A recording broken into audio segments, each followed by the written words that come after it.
اعوذ باللہ من الشیطان اللعین الرجیم بسم اللہ الرحمن الرحیم الحمد للہ وکفا وسلام علی عبادہ الذین اصطفیٰ. درود بھیجئے محمد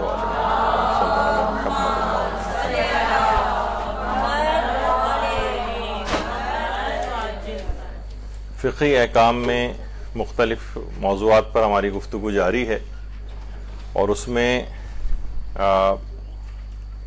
بہت سے احکام ایسے بھی آئیں گے اور اس سے پہلے بھی آ چکے ہیں جس سے براہ راست خواتین کا ویسے اتنا تعلق نہیں ہوتا ہے، لیکن معاشرے میں اپنے گھر میں رہتے ہوئے بہت ساری ایسی چیزوں کی طرف ان کی نگاہ ہونی چاہیے کہ جس میں ان کے پاس معلومات مکمل ہوں، کیونکہ مرد حضرات ہیں ان کو چیزیں بتانی ہوتی ہیں. بعض اوقات جیسے یہاں پر داڑھی کے موضوع پر بھی درس ہوئے تو آپ کے توسط سے مردوں کی طرف بھی پیغامات پہنچ جاتے ہیں. اسی طرح سے سگریٹ اور نشہ آور چیزوں کے جو فقہی احکام ہیں اس سلسلے میں بھی آج ہماری گفتگو ہوگی. اچھا، اس میں دو موضوعات ہیں. ایک تو سگریٹ کے حوالے سے ہے کیونکہ یہ اس میں زیادہ مسائل تھے، اس وجہ سے اس کو ایک الگ موضوع کے طور پر لیا گیا، اور دوسرا جو ہوگا وہ دیگر نشہ آور چیزیں جو آج کل بہت کامن ہیں، انشاءاللہ وہ اگلے نشست اور اگلے درس میں بیان کی جائیں گی. اچھا، اب دیکھیے سب سے پہلی تو چیز یہ ہے کہ اسلام میں کچھ نشے ایسے ہیں کہ جو کہ صریحاً حرام ہیں، اس کا ایک قطرہ بھی پینا جائز نہیں ہے، جیسے کہ شراب ہے. اور اس قدر اس کی مذمت بیان ہوئی ہے، جو اگرچہ آج کا موضوع نہیں ہے لیکن گفتگو تھوڑی آگے بڑھانے کے لیے، کہ پیغمبر اکرم صلی اللہ علیہ وآلہ وسلم وہ یہ فرماتے ہیں کہ تمام برائیوں کو ایک گھر میں جمع کر دیا گیا ہے اور اس کی کنجی شراب کو قرار دیا گیا ہے، اور خداوند عالم 40 دنوں تک شرابی کی کوئی عبادت کو قبول نہیں کرتا ہے، اور اس دوران شراب نوشی کے درمیان وہ مر جائے تو کافر ہو کر مرتا ہے.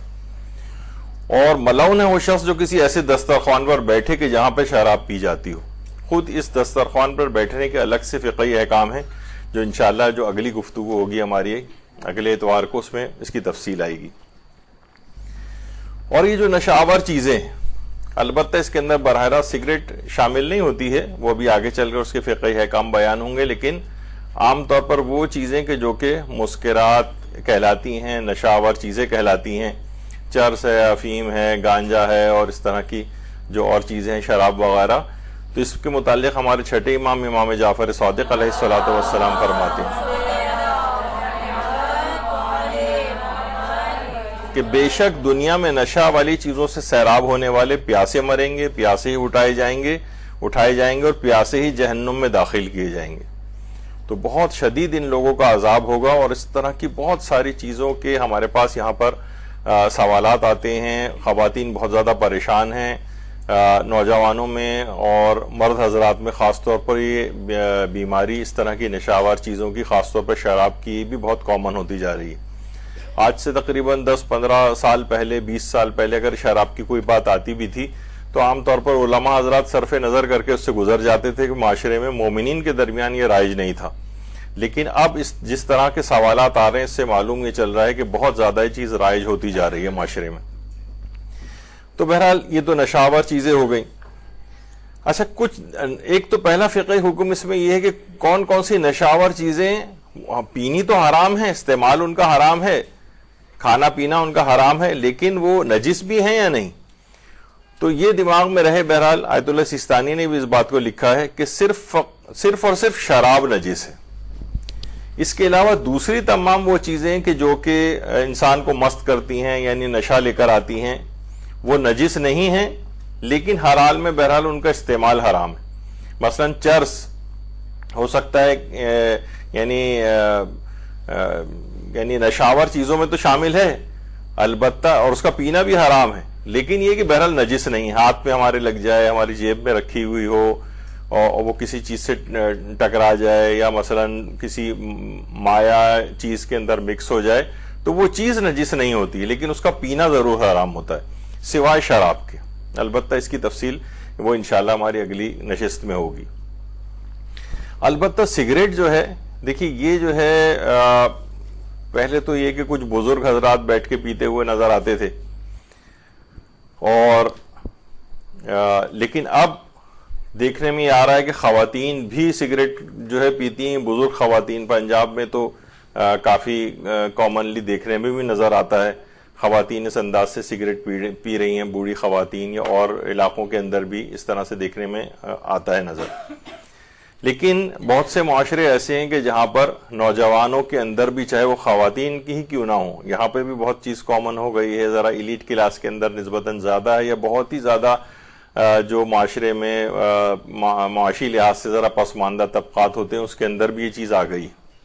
مڈل کلاس وغیرہ کے اندر اتنی ابھی چیز کامن نہیں ہوئی. اور بہت سارے علاقے تو ایسے ہیں جو آگے چل کر ہماری گفتگو اس پہ آئے گی بھی، کہ ان علاقوں کے اندر تو یعنی جیسے سیریا ہے، وہاں پر تو باپ، بھائی، بیٹا وغیرہ سب لوگ جس طرح ڈرائنگ روم میں بیٹھ کے سب چائے پیتے ہیں، اس طرح سے سگریٹ وغیرہ پینے کا بھی رواج ہے، اور وہاں اس کو معیوب نہیں سمجھا جاتا ہے. تو بہرحال یہ معاشروں کے اعتبار سے بھی الگ الگ چیزیں، لیکن اب خواتین کے اندر بھی یہ چیز آتی جا رہی ہے. اچھا، 46% مرد جو ہے وہ سگریٹ پیتے ہیں اور 6% عورتیں سگریٹ پیتی ہیں اس کے مقابلے میں. یعنی آپ دیکھیں تو بہت بڑا یعنی ایک فرق ہے کہ عورتوں میں یہ چیز بہرحال نسبتاً کم ہے مردوں کی نسبت. اچھا، journal of the Pakistan medical association, اس کا باقاعدہ ایک جرنل نکلتا ہے اور سائنٹیفک اس کے اندر چیزیں آئی ہیں، جس کے اندر ایتھنک گروپس کے اندر سگریٹ کتنی کامن ہے اس کے اعتبار سے چیزیں بیان ہوئی ہیں. مثلا پاکستان کے معاشرے کے اعتبار سے بات ہو رہی کہ سندھی لوگوں میں، مہاجر میں، پٹھان میں، بلوچی میں، پنجابی میں یا اوروں میں. تو آپ لوگ سن کر دیکھ کر بھی حیران ہوں گے جو اس کا ڈیٹا جمع کیا گیا ہے. اسموکرز کی جو عورتوں اور مردوں کی تعداد ہے وہ سب سے زیادہ تمام ایتھنک گروپس میں، جو لسانی گروپس پائے جاتے ہیں، اس میں سب سے زیادہ مہاجر افراد کے اندر ہے. مہاجر مردوں میں بھی اور مہاجر عورتوں میں بھی. اور اس کے بعد پھر پنجاب ہے، اور اس کے بعد پھر سندھ وغیرہ اور بلوچستان ہے، اور پھر دیگر اور کمیونٹیز کے اندر ہے. لیکن اس کے اندر بھی آپ دیکھیں کہ اسموکرز کی جو تعداد ہے وہ میل اور فیمیل دونوں میں مہاجروں کے اندر جو ہے وہ بہت زیادہ ہے. ابھی ہم یہاں کوئی لسانی ٹائپ کی بات نہیں کر رہے، صرف ایک ویسی بات کر رہے ہیں کہ کون سے ایتھنک گروپس کے اندر سگریٹ اسموکنگ بہت زیادہ بڑھ گئی ہے اور کہاں تک بات پہنچ گئی ہے. اچھا، بہت سے لوگ یہ ہوتا ہے کہ شروع میں دیکھیے کوئی بھی شخص ماں کے پیٹ سے تو سگریٹ پیتا ہوا پیدا نہیں ہوتا ہے. بہت سے لوگ صرف دوستوں وغیرہ کے ساتھ ٹرائی کے طور پر کرتے ہیں. تو ہر 5 میں سے 3 افراد وہ ہوتے ہیں کہ جو صرف ٹرائی کرنے میں یا دوستوں کا ساتھ دینے کے لیے، ہر 5 میں سے 3 افراد بعد میں اس کے لازمی ایڈکٹ ہو جاتے ہیں. ایک کا دکا ہی جو ہے سمجھیں 2 افراد بچتے ہیں کہ جو کہ بس اسی ٹرائی کی حد تک رہے اور اس کے بعد پھر انہوں نے نہیں پی سگریٹ کو. اچھا، بچوں کے اندر بھی چیز ہوتی جا رہی ہے، بچوں نے بھی پینی شروع کر دی ہے. تو اس لحاظ سے بہت زیادہ بچنے کی ضرورت ہے. ابھی آگے چل کر فقہی احکام بھی بہت سی چیزوں کے بیان ہوں گے. اچھا، ابھی ہم سب سے پہلے آغا سیستانی کا فتویٰ بھی فی الحال میں بیان نہیں کر رہا، وہ آگے چل کے بیان ہوگا. سگریٹ کو صریحی طور پر حرام قرار دینے کے ابھی آپ دیکھیں گے آغا سیستانی کا بھی اور دیگر مراجع کا بھی، صرف 2 فتاووں کو چھوڑ کر. اس میں یہ ہوتا ہے کہ اگر نقصان پہنچنے کا آپ کو وہ ہے، ہر شخص کے اپنے مکلف کے اوپر ہے کہ وہ دیکھے مجھے کتنی سگریٹ پینے سے نقصان ہو سکتا ہے. ابھی چل کر اس کی تفصیل آئے گی. لیکن 2 فتاوے ایسے ہیں، ایک تو موجودہ مراجع میں سے ایک کا ہے کہ جس میں انہوں نے حرام قرار دیا ہے، یعنی صحت کے اعتبار سے اور دیگر بہت سارے پہلوؤں کے اعتبار سے. اور ایک سیاسی فتویٰ گزر چکا ہے، یعنی 2 فتوے صریحاً تمباکو پینے کے یا مثلا سگریٹ پینے کے، حقہ پینے کے، یعنی جس کی جتنی بھی اقسام ہوتی ہیں دخانیات، اس کے اندر یہ سب چیزیں آ جاتی ہیں. اس میں سگریٹ کے معنی یہ نہیں کہ جہاں سگریٹ بیان ہو رہا ہے تو وہاں حقہ، شیشہ، بیڑی اور اس طرح کی چیزوں کی جو ہے نا وہ اجازت مل جائے گی، نہیں، جہاں یہ سب ایک ہی حکم میں. تو حرمت تمباکو کے 2 فتوے جو ہیں بہت زیادہ مشہور ہیں. آج کل کے زمانے میں تو آیت اللہ شیخ ناصر مکارم شیرازی، ان کا ایک زمانے تک وہی والا فتویٰ تھا جو دیگر مراجع کا ہے. وہ یہ فرماتے تھے کہ ہر شخص خود ہی مکلف دیکھے کہ اس کو کتنے سگریٹ پینے میں یا کتنے عرصہ سگریٹ پینے میں نقصان ہو سکتا ہے. اور مکلف کے اپنے اوپر چھوڑا گیا تھا کہ وہ خود اپنا صحت کے اعتبار سے اس کو دیکھے. لیکن چند سالوں سے آیت اللہ ناصر مکارم شیرازی نے اپنے فتوے کو تبدیل کر دیا ہے اور مکمل طور پر سگریٹ کو پینا، سگریٹ کو استعمال کرنا ہر لحاظ سے، بلکہ اس کی خرید و فروخت اس کو بھی حرام قرار دیا ہے. آیت اللہ شیخ ناصر مکارم شیرازی نے اس سلسلے میں اپنے فتوے کو تبدیل کیا ہے، اور اس کی خرید و فروخت بھی حرام قرار دی ہے. اسے پینا، جو بالکل ابتدا سے سگریٹ شروع کرنا چاہ رہا اس کے لیے بھی، جو پہلے سے سگریٹ پیتا آ رہا اس کے لیے بھی حرام قرار دیا ہے. خود آیت اللہ شیخ ناصر مکارم شیرازی اس وقت 95-96 سال کی عمر کے ہو چکے ہیں، ماشاءاللہ حیات مراجع میں سے ایک ہیں. تو انہوں نے اس سلسلے میں اپنے فتوے کو تبدیل کیا ہے موجودہ زمانے میں، جنہوں نے صریحی طور پر حرام قرار دے دیا ہے. اچھا، ان کا شروع میں ہم نے کیوں بیان کیا؟ کچھ خاص وجوہات کی بنا پر. آیت اللہ شیخ ناصر مکارم شیرازی سے یہ سوال علماء نے پوچھا کہ کیا وجہ ہے کہ آپ پہلے تو یہ کہتے تھے، پھر آپ اپنے فتوے کو تبدیل کیا ہے اور اب مکلف کے اوپر نہیں چھوڑا ہے، بلکہ اب آپ نے خود سے ہی تشخیص موضوع کر کے اس کو حرام قرار دے دیا ہے. تو انہوں نے کہا کہ اصلاً اس کے اندر ایسے جو دیندار ڈاکٹرز ہیں اور جو اور اساتذہ ہیں یونیورسٹیز کے، جو ریسرچ اسکالرز ہیں، انہوں نے ایسے دل دہلانے والے اعداد و شمار ہمارے سامنے پیش کیے کہ اب ہمیں یہ یقین ہو گیا ہے کہ اس کی نقصانات سے وہ پینے والا بھی اور اس کے اطراف میں جو افراد رہتے ہیں وہ بھی اس کے نقصانات سے معمون نہیں. تو اس لحاظ سے اب ہم نے اپنے فتوے کو تبدیل کیا ہے. اور یہ بہت اہم اس لحاظ سے ہے کہ جو ابھی آگے چل کر چاہے آغا سیستانی کے مقلدین بھی اگلے مسائل میں ان کا جو فتاوے سنیں گے کچھ دیر بعد کہ ان کا نظریہ کیا ہے. لیکن آیت اللہ ناصر مکارم شیرازی نے اپنے جو دلائل دی ہیں، جب ان سے پوچھا گیا کہ آپ نے کہ دلائل کیا ہیں، آپ نے فتوے کو پہلے ہی کچھ تھا اور اب کچھ اور کر دیا ہے، تو آپ کے پاس کیا دلیل ہے اس کی کہ آپ نے اپنے فتوے کو تبدیل کیا؟ انہوں نے آپ اپنے فتوے کے دلائل بیان کی، اور اس میں آیت اللہ ناصر مکارم شیرازی نے سب سے پہلے قرآن کی ایک آیت پیش کی ہے، وَلَا تُلْقُوا بِأَيْدِيَكُمْ إِلَى التَّهْلُكَةِ، اپنے ہاتھوں اپنے آپ کو ہلاکت کے اندر نہ ڈالو. سب سے پہلے تو قرآن کی اس آیت کو پیش کیا، کہا کہ انسان اپنے آپ کو بعض اوقات یہ خودکشی کے متعلق بھی ہے. یہ بہت سے لوگ عام طور پر اس میں اس کو لے کر آتے ہیں. ہم نے جب یہاں پر عزاداری کے فقہی احکام کے اندر زنجیر اور قمع وغیرہ کے فتاوے بیان کیے تھے، تو اس کے اندر اس بات کو لے کر آتے ہیں، حالانکہ اس آیت کا اس ماتم سے کوئی ربط نہیں ہے. تفصیل جو ہے وہ اسی وقت ہم نے بیان کی تھی. بہرحال وَلَا تُلْقُوا بِأَيْدِيَكُمْ إِلَى التَّهْلُكَةِ، سگریٹ پینے کے متعلق انہوں نے کہا کہ اس کے اندر ہلاکت کی جو ہمارے پاس خبریں ہیں وہ اس قدر دہشت ناک ہیں اور اس قدر خوفناک ہیں کہ جس کی بنا پر ہمیں اپنے فتوے کو تبدیل کرنا پڑا ہے. تو انسان واقعتاً اپنے آپ کو ہلاکت میں ڈال رہا ہے. پھر انہوں نے کس طرح سے ہلاکت میں ڈال رہا ہے اس کے بھی کچھ دلائل جو ہے وہ نقل کیے ہیں، اور فرماتے ہیں اپنے فتوے میں انہوں نے یہ بات لکھی ہے کہ پہلی جنگ عظیم جب ہوئی تھی، دیکھیے پہلی جنگ عظیم 1914 میں ہوئی تھی اور 4 سال یہ جنگ عظیم رہی تھی جو 1914 سے 1918 تک. اس میں فرماتے ہیں 4 سال میں 1 کروڑ لوگ ہلاک ہوئے تھے. جنگ عظیم اول میں، پہلی جنگ عظیم میں 4 سال میں 1 کروڑ لوگ ہلاک ہو گئے تھے. اور اس کے بعد جو جنگ عظیم دوم ہوئی تھی 1939 میں، 1939 سے 1945 تک 6 سال وہ رہی تھی، اس میں ابھی میں آگے چل کر بتا دوں اس میں تقریباً 8 کروڑ لوگ ہلاک ہوئے تھے. اچھا، پہلی جنگ عظیم میں فرماتے ہیں کہ 4 سال میں 1 کروڑ لوگ ہلاک ہوئے تھے، جبکہ 2020 سے پہلے ہر 4 سال میں سگریٹ سے 2 کروڑ لوگ ہلاک ہو رہے تھے. سالانہ 2 کروڑ ڈیتھس جو ہیں وہ ڈیو ٹو سگریٹ اسموکنگ اور اس سے ریلیٹڈ جو ڈیزیز ہیں اس میں ہو رہی 2020 سے پہلے.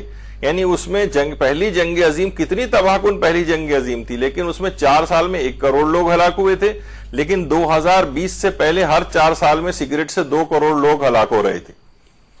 اور فرماتے ہیں کہ 2020 کے بعد یہ تعداد سالانہ 1 کروڑ ہو گئی، یعنی 4 کروڑ 4 سال کے اندر 4 کروڑ. اور جنگ عظیم دوم جو ہوئی تھی وہ 6 سال میں 8 کروڑ لوگ ہلاک ہوئے تھے. دیکھیں ابھی ایک جو بیماری چل رہی ہے, ابھی میں اس کا نام اس وجہ سے نہیں لے رہا ہوں بیماری کا, کیونکہ عام طور پر اس کے اندر بڑی چیکنگ وغیرہ ہے, تاکہ بہت ساری ہماری جو فیس بک وغیرہ کے اوپر اور جو یوٹیوب کے اوپر ویڈیوز بھی ہیں, اور اس کے اندر وہ لفظ آ جاتا ہے اس بیماری کا خاص جو آج کل پھیلی ہوئی ہے, تو اس کو خاص طور پر چیک کیا جاتا ہے. حتیٰ کہ ہم نے کچھ عرصے پہلے آیت اللہ حافظ شیخ بشیر نجفی کا ایک درس اس بیماری کے متعلق لگایا تھا, تو انہوں نے ضمناً اس بات کو کہا تھا کہ انسان اپنے ایمان کو قوی کرے اور بہت سارے حفظان صحت کے اصولوں کا خیال رکھے تو بیماری اس کو نہیں لگتی. تو ہماری وہ ریموو کر دی گئی یوٹیوب کی طرف سے وہ ویڈیو بھی, کہا کہ یہ ہمارے اس سٹینڈرڈ جو ہمارے ہیں اس کے خلاف جا رہی ہے, اور کسی بھی طور پر وہ جو چیز بھی بہرحال اس کے پیچھے مقاصد ہو سکتے ہیں ممکنہ, وہ ان کے اس کے خلاف ان کو محسوس ہوئی تو انہوں نے اڑا دی, اس وجہ سے میں اس کا نام نہیں لے رہا ہوں. تو اس لحاظ سے دیکھیں تو اس بیماری کا اس کی اس لحاظ سے اموات کی شرح اتنی نہیں ہے کہ جتنی کہ سگریٹ اسموکنگ سے ہو رہی ہے. ہر 4 سال میں مثلا 4 کروڑ لوگ ہلاک ہو رہے ہیں. یہ آیت اللہ ناصر مکارم شیرازی نے فرمایا کہ 2020 سے پہلے جو ہے یہ تعداد سالانہ 1 کروڑ ہو گئی. اچھا, اس میں بھی 1 کروڑ میں بھی 30 لاکھ امریکی اس میں مرتے ہیں اور 70 لاکھ دیگر ممالک سے. پھر اچھا اس کے اندر بھی اگر دیکھیں تو ہر فرماتے ہیں, اب میں اس وجہ سے یہ چیز پہلے پیش کر رہا ہوں آیت اللہ ناصر مکارم شیرازی کا, کہ ہر 4 سیکنڈ کے بعد ایک شخص جو ہے وہ ہلاک ہو جاتا ہے ڈیو ٹو ٹوبیکو اسموکنگ یا اس سے ریلیٹڈ ڈیزیز سے. ہر 4 سیکنڈ میں ایک آدمی. لیکن آپ کو اتنا اس کے خلاف اقدامات معاشرے کے اندر نظر نہیں آئیں گے. بس وہ ہو جائے گا ایک مزاحیہ قسم کا, ایک وہ آ جاتا ہے کہ سگریٹ نوشی صحت کے لیے نقصان دہ, اور اس کو سگریٹ پیتا ہوا آدمی بھی اگر ٹی وی کے اوپر آ رہا ہوتا ہے تو بس یہ لکھنا ضروری ہے, باقی کوئی اور اقدام نہیں. اس کے پیچھے کیا مقاصد ہیں, کیا زبردست اکانومیکل وار جو ہے اس کے پیچھے, وہ بھی آگے چل کر انہوں نے ذکر کی. تو 20th سینچری سے پہلے 100 ملین ٹوبیکو ڈیتھس جو ہیں 20th سینچری میں, اور کہہ رہے ہیں 21st سے اگر یہی ٹرینڈ بالکل جاری رہا اسموکنگ کا لوگوں کو تو 1 بلین ٹوبیکو ڈیتھس ہو جائیں گی اس پوری سینچری میں, یعنی 21ویں صدی میں اگر یہ ٹرینڈ کنٹینیو رہا. 1 بلین سوچیں, پہلے 100 ملین تھا, اس سے بڑھ کر یہ 1 بلین ہو جائے گا.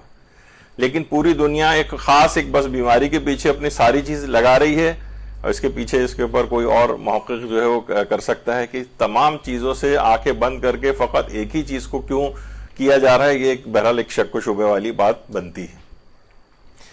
تو بہرحال دیکھیے, انسان جس وقت بھی سگریٹ پی, جیسے کہ یعنی یہ سمجھیں اتنی اموات کا آپ نے جو بھی ریشو سنا, یہ آیت اللہ ناصر مکارم شیرازی نے حتیٰ کہ فرماتے ہیں کہ جو اس کے اور اطراف میں رہنے والے افراد ہیں, حتیٰ کہ شکم مادر کا جو بچہ ہے وہ بھی اس سے متاثر ہوتا ہے. جو بھی پیدا بھی نہیں ہوا اس کے کتنے برتھ ڈیفیکٹس اور ان چیزوں کے ساتھ جو کہ وہ مدر کے جو کہ پیتی ہے یا پیسیو اسموکنگ کے طور پر اس کو پینی پڑتی ہے. مثلا شوہر پی رہا ہے وہ کمرے کے اندر بیٹھ کے, اور ابا حضور پی رہے ہیں, اور وہ اس میں دھواں جا رہا ہے جسم کے اندر. اور افراد جیسے کہ ابھی آگے چل کر آپ خود سنیں گے کہ تقریباً 100 میں سے 70% ڈیتھس تو ایکٹیو اسموکنگ کرنے والوں کی ہوتی ہے, اور جو پیسیو اسموکر ہوتے ہیں جو سونگ رہے ہیں بیچارے ادھر ادھر بیٹھے ہوئے, 30% ڈیتھس ان کے اندر بھی اس وجہ سے. تو بہرحال یہ تمام چیزیں جو نقصان دیں. تو پہلی تو چیز وَلَا تُلْقُوا بِأَيْدِيكُمْ إِلَى التَّهْلُكَةِ, اپنے آپ کو ہلاکت میں نہ ڈالو. ایک قرآنی دلیل پیش کی تھی آیت اللہ ناصر مکارم شیرازی نے اپنے تفصیلی فتویٰ میں. دوسری دلیل پیش کی ہے پیغمبر اسلام صلی اللہ علیہ وآلہ وسلم.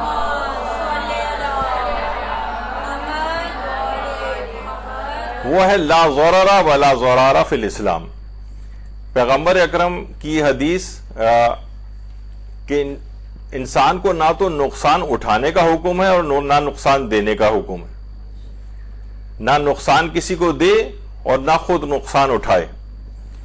علماء اہل سنت میں بھی کنز العمال کے اندر ملا علی متقی حنفی نے اس روایت کو لکھا ہے. اس کے علاوہ ہماری بھی ملا یحذر الفقی میں ہے اور اصول کافی میں بھی ہے. بعض جگہوں پہ الفاظ تھوڑے سے ذرا آگے پیچھے بھی ہیں, لیکن بہرحال یہ روایت اس انداز سے موجود ہے.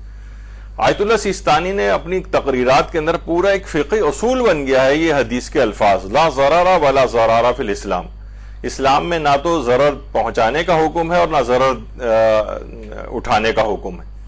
اس پہ آیت اللہ سیستانی کا پورا تقریرات موجود ہیں، سمجھے ایک لحاظ سے ایک پوری کتاب صرف فقط اس حدیث کی اپلیکیشنز کے اوپر لکھی. تو انہوں نے اسی حدیث کو آیت اللہ ناصر مکارم شیرازی نے بیس بنایا ہے اور کہا کہ اسلام میں کیونکہ نہ نقصان اٹھانے کو حکم ہے اور نہ نقصان دینے کا، اور یہ دونوں چیزیں سگریٹ کے اندر پائی جاتی ہیں. خود بھی وہ شخص جو ہے وہ نقصان اٹھاتا ہے اور دوسروں کو بھی نقصان پہنچاتا ہے. اور صرف امریکہ کے اعتبار سے اگر دیکھیں، صرف کہہ رہے ہیں کہ تقریباً 4,80,000 صرف امریکہ کے اندر ہر سال سگریٹ اسموکنگ ریلیٹڈ ڈیزیز میں ڈیتھ ہوتی ہے، جس کے اندر 1,37,000 کے قریب لنگ کینسرز میں ڈیو ٹو سگریٹ اسموکنگ، اور فالج ہو جاتا ہے 15,300 افراد کو، اور 36,000 cancers due to cigarette smoking. اس کے علاوہ کرونک آبسٹرکٹیو پلمونری ڈیزیز جو پھیپھڑوں وغیرہ کی بیماریاں ہوتی ہیں 1,00,000 سے اوپر، اس کے اندر ہارٹ ڈیزیزز جو سگریٹ اسموکنگ سے ہوتی ہیں 1,58,750. یعنی آپ سوچیں کہ 5 لاکھ ڈیتھس صرف اور صرف امریکہ کے اندر. کتنا بڑا ایک ریشو، اور پھر پوری دنیا میں اسے اعتبار سے اگر کریں تو اور الگ. یعنی اگر کوئی بہت ہی چین اسموکر ہو تو کچھ ہی عرصے بعد یہ 2 لنگس ہیں آپ کو بتانے کے لیے، یہ سگریٹ اسموکنگ کرنے والے شخص کا لنگ بن جاتا ہے کچھ عرصے بعد، جو بلیک کلر کا آپ کو نظر آ رہا ہے، اور وہ دیکھیے کہ اوریجنل جو لنگ کا کلر ہے. تو اس حد تک یہ کتنی خوفناک چیز ایک جو ہے وہ جسم کے اندر جا رہی. اور یہ جو اس کو سمبولیکلی اس کو کیا گیا کہ دیکھیں آپ کہ جو اپنی سگریٹ ایشٹرے کے اندر بجھا رہا ہوتا ہے، سمجھیں کہ وہ اس طرف جا رہا ہے، کافن کی طرف، کہ بالآخر اس شخص کو اس کے اندر جانا ہے. تو اور اس سے متعلق اتنی بیماریاں ہیں کہ اب یہ آپ دیکھ رہے ہیں کہ یہ صرف اور صرف کوئی آرگن ایسا نہیں ہے جو اس سے افیکٹ نہیں ہو رہا ہو. یہ آیت اللہ ناصر مکارم شیرازی کا سارا میں بتا رہا ہوں کہ انہوں نے جو اپنے فتوے کے اندر اس میں جو تباہ کن اور دل دہلا دینے والے انہوں نے کہا کہ جو اعداد و شمار ہمارے پاس آئے کہ کوئی جسم کا عضو اور ایسا نہیں ہے، آرگن ایسا نہیں کہ جو اس سے بہت خطرناک حد تک متاثر نہ ہوتا ہو. اور یہ بھی کہا جاتا ہے واقعتاً کہ اگر کوئی شخص سگریٹ اسموکنگ چھوڑنا چاہے تو اسے چاہیے کہ وہ جہاں پہ سگریٹ اسموکنگ کی وجہ سے جو مریض ٹرمینلی ill ہیں ایک دفعہ جا کر وہاں وزٹ کر لے. وہ خود دیکھ لے گا جا کے کہ کس طرح سے، یعنی اس سے کہیں بہتر نہیں. اس طرح کہا جاتا ہے ابھی بھی کہ بھئی یہ جو بائی پیپ اور سی پیپ وغیرہ، وہ جو پریشرائزڈ آکسیجن کے ماسک وغیرہ لگائے جاتے ہیں اور آدمی کتنا اس سے پریشان ہو جاتا ہے، اس سے کہیں بہتر ہے کہ بھائی اس پائپ کو اور ماسک کو لگانے سے بہتر ہے کہ یہ نارمل والا ماسک لگا لیں اس بیماری سے بچنے کے لیے وبائی. اور یہ والی ٹیوبز مختلف وینٹیلیٹرز کی اور یہ سب جو لگیں گی، اس سے کہیں بہتر ہے کہ انسان سگریٹ اسموکنگ کو ہی ترک کر دے، جس سے ریلیٹڈ یعنی واقعتاً ہاسپٹل جو بھرے پڑے ہیں ایسے مریضوں سے. تو وہ سب سے بہترین طریقہ یہ ہے کہ وہ وہاں جا کر ایک دفعہ وزٹ کر لے اور اپنے آپ کو، یعنی ابھی بھی جو افراد اس میں ہیں بہرحال صحت کے اعتبار سے اپنے آپ کو اس سے بچائیں. پھر فرماتے ہیں آیت اللہ ناصر مکارم شیرازی کہ ایران میں 1 کروڑ افراد روزانہ 3 ارب تومان کی سگریٹ پیتے ہیں. صرف ایران کی بات بتا رہے ہیں، ابھی پاکستان کا بھی آگے چل کر میں خود ہی ذکر کروں گا. ایران میں 1 کروڑ افراد روزانہ 3 ارب تومان کی سگریٹ پیتے ہیں. اور فرماتے ہیں آیت اللہ ناصر مکارم کہ ایرانی ہر سال 10 کھرب تومان سے زیادہ سگریٹ پہ خرچ کر رہے ہیں. 10 کھرب تومان. اب لوگ اس کو جو نارمل ریٹ چل رہا ہوگا ڈالر میں یا پاکستانی روپیز میں سے آپ کنورٹ کرتی رہیے گا، یعنی ایرانی ہر سال فرماتے ہیں 10 کھرب تومان سے زیادہ سگریٹ کے اوپر خرچ کر رہے ہیں. یعنی یہ سمجھیں کہ جو سگریٹ کی جو وہ ہے وہ ڈالر اور وہ روپیز کو وہ اس طرح سے جلا رہے ہیں. اور صرف امریکی کمپنیاں سالانہ 60 کھرب سگریٹ بنا رہی ہیں. صرف امریکی کمپنیاں جو سگریٹ بنا رہی ہیں ان کی تعداد 60 کھرب سالانہ ہے. 60 کھرب. جو اور کمپنیاں بنا رہی ہیں اس کے علاوہ اس کو تو آپ چھوڑ ہی دیجئے، وہ ہنسا کہاں تک جائے گا مجھے معلوم نہیں. صرف وہ انہوں نے اپنے فتوے میں جو ذکر کی ہے، کہہ رہے ہیں صرف امریکی کمپنیاں سالانہ 60 کھرب سگریٹس بنا رہی ہیں، اور امریکہ میں ان کا 3% ہوتا ہے اور باقی 97 دیگر ممالک میں جاتی ہیں. تو اس سے آپ اندازہ لگائیں کہ 3% صرف امریکہ میں اور اس کے علاوہ 97% دیگر ممالک میں اس کو کنزیوم کیا جاتا ہے. اور امریکی کمپنیاں صرف سالانہ 3 کھرب ڈالرز منافع کما رہی ہیں اس کے اوپر. بہرحال قطع نظر اس کے کہ کانسپیریسی تھیوری ہو یا نہیں ہو، اس وقت کہا جاتا ہے نا کہ ہر ایک سیکنڈ کے اندر $1000 پر سیکنڈ منافع کمایا جا رہا ہے ویکسینز وغیرہ میں بھی. تو بہرحال امریکی کمپنیاں فرما رہے سالانہ $3 کھرب کا بزنس جو ہے وہ کما رہی ہیں. اور پاکستان میں 615 ارب روپے سالانہ کی سگریٹ پی جا رہی. یہ جو ہمارا غریب ترین ملک ہے، 615 ارب سالانہ کی سگریٹ یہاں پر پی جا رہی. یعنی اپنی صحت بھی خراب کر رہے ہیں کوئی. تو آپ یہ دیکھیں، تو ایک تو پہلا چیز آیت اللہ ناصر مکارم شیرازی کی ہو گئی، اور یہ دوسرا یہ تو تھا صحت کے اعتبار سے اور معاشی اعتبار سے بھی کہا جائے اس کو، اس اعتبار سے اس کو حرام قرار دینے کا فتویٰ. دوسرا تحریم تمباکو کا فتویٰ تھا میرزا بزرگ شیرازی کا. آیت اللہ مرزا شیرازی 1890 یا 95 میں ان کا انتقال ہوا ہے.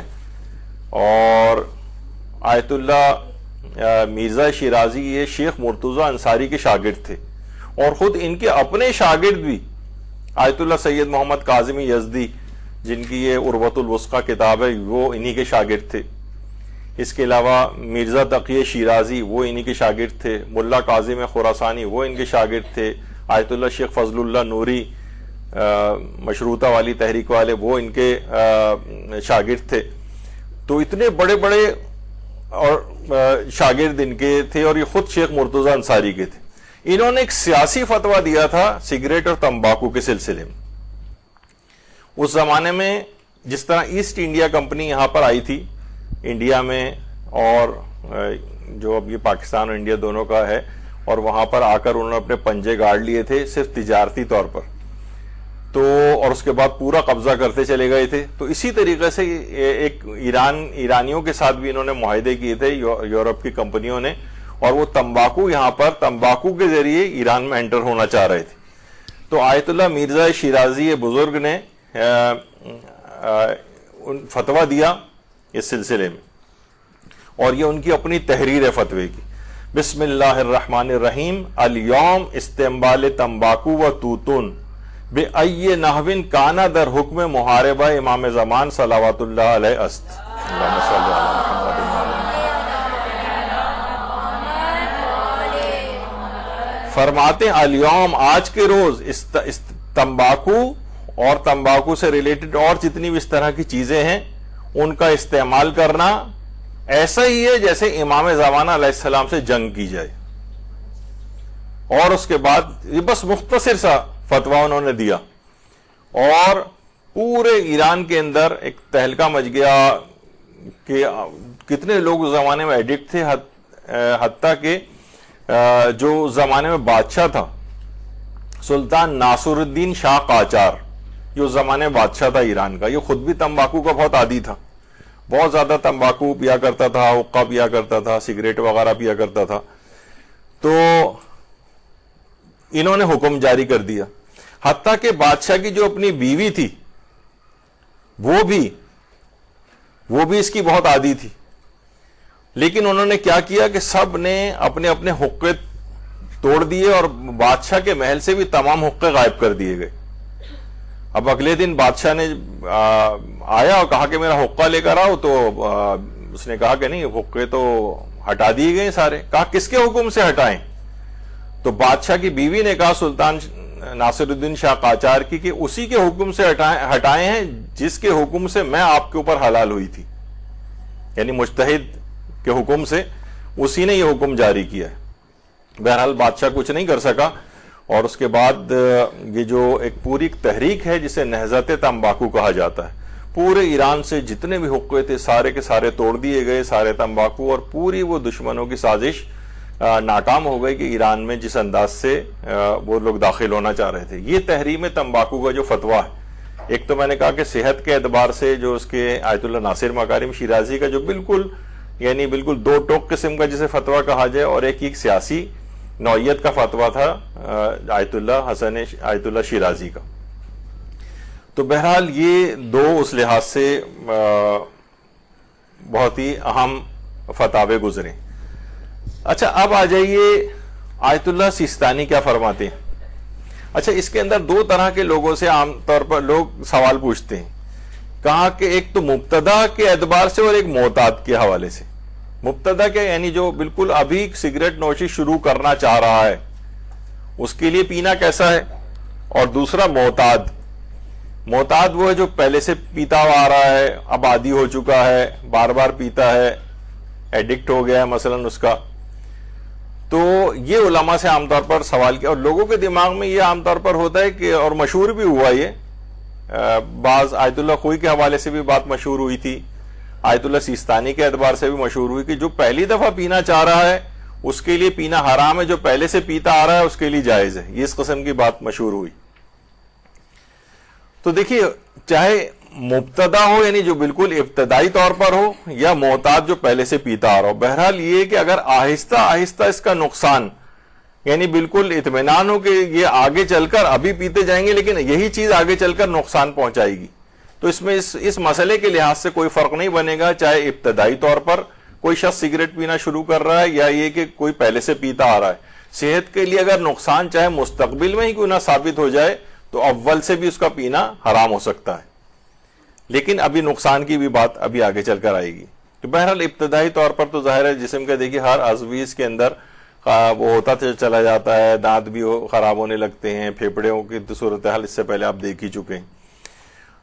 تو آقا خوئی سے بھی پوچھے گئے یہ سوال, آقا سیستانی سے بھی پوچھے گئے کہ میں نے ابھی مثلا 3 مہینے پہلے سے ہی سگریٹ شروع کی ہے اور بہت سے افراد سے یہ بات سنی ہے کہ یہ صرف ابتدا جو لوگ کریں ان کے لیے پینا حرام ہوتا ہے, تو یہ بات کیا صحیح ہے؟ تو وہاں سے جواب آیا کہ نہیں, یہ بات صحیح نہیں ہے. یعنی یہ ابتدا والا مسئلہ اور معتاد والا مسئلہ یہ عام طور پر نہیں. اور یہ بھی پوچھا گیا کہ کیا ابتدائی طور پر تدخین یعنی یہی سگریٹ وغیرہ پینا یا دھوئیں والی جو چیزیں جتنی بھی ہیں اس طرح سے پینا, تو فرمایا کہ اس کی حرمت کی کوئی دلیل نہیں ہے سوائے اس کے کہ ضرر بلیغ کسی کو ہو, یعنی نقصان, سخت نقصان پہنچنے کا امکان ہو, تو پھر نقصان, پھر یہ حرام ہو سکتا ہے. پھر یہ بھی پوچھا گیا ابتدائی طور پر اس کی ابتدا کرنا کیسا ہے, تو جواب یہی آیا کہ ابتدا کرنا یعنی اگر کوئی نقصان نہیں ہے تو ابتدا کرنا جائز ہے, یعنی کہ اگر نقصان نہ ہو. اصل میں مسئلہ یہ کہ مجتہدین جو ہے یہ اس کے اوپر یعنی عقلی چیزوں کے اوپر, جو عقلی اصول ہیں اس کے اوپر ان چیزوں کو پرکھتے ہیں. وہ بالکل وہ نہیں ہوتے جذباتی اعتبار سے, جیسا کہ ابھی یہاں پہ مختلف علماء آتے ہیں تو واقعتاً یہ بات کہتے ہیں بڑے علماء کے حوالے سے کہ جب سے یہ ایک عالمی وبائی بیماری آئی ہے, اس بیماری نے ایک فقہی اصولوں کے اندر بھی ایک طوفان برپا کر دیا ہے. یعنی وہ سارے عقلیات کے اوپر بیس کرتے ہیں کہ اگر نقصان ہو تو مثلا آپ کو ویکسین بھی لگانی پڑ سکتی ہے, اور اگر نقصان ہو تو یہ کرنا پڑ سکتا ہے, اور یہ ساری چیزیں عقلی ہیں. عقلی یعنی اطباء جو کہہ رہے ہیں, ڈاکٹر حضرات جو کہہ رہے ہیں, عقلاء جو کہہ رہے ہیں, اس کی بات کو ماننا پڑے گا. اب عقلاء کی بالفرض اگر کوئی بہت بڑی تعداد یعنی باعث بھی ہو جائے, یعنی ان کو کوئی چیز سمجھا دی جائے ایسی جس وجہ سے بات کہہ رہا ہوں, تب بھی مجتہد ہمیشہ یہی مجبور ہے اس بات کہنے پہ کہ عقلاء جو کہہ رہے ہیں اس کے مطابق عمل کرو. یہ ایک ایسی چیز ہو گئی ہے, ایک ایسی بیماری مسلط ہو گئی ہے کہ جس نے ایک تہوبالا کر کے رکھ دی ہیں بہت سارے اصول بھی. تو بہرحال اس کے اندر نقصان کا جو معیار ہے وہ سب سے زیادہ چاہے مستقبل ہی کے اندر کیوں نہ ہو.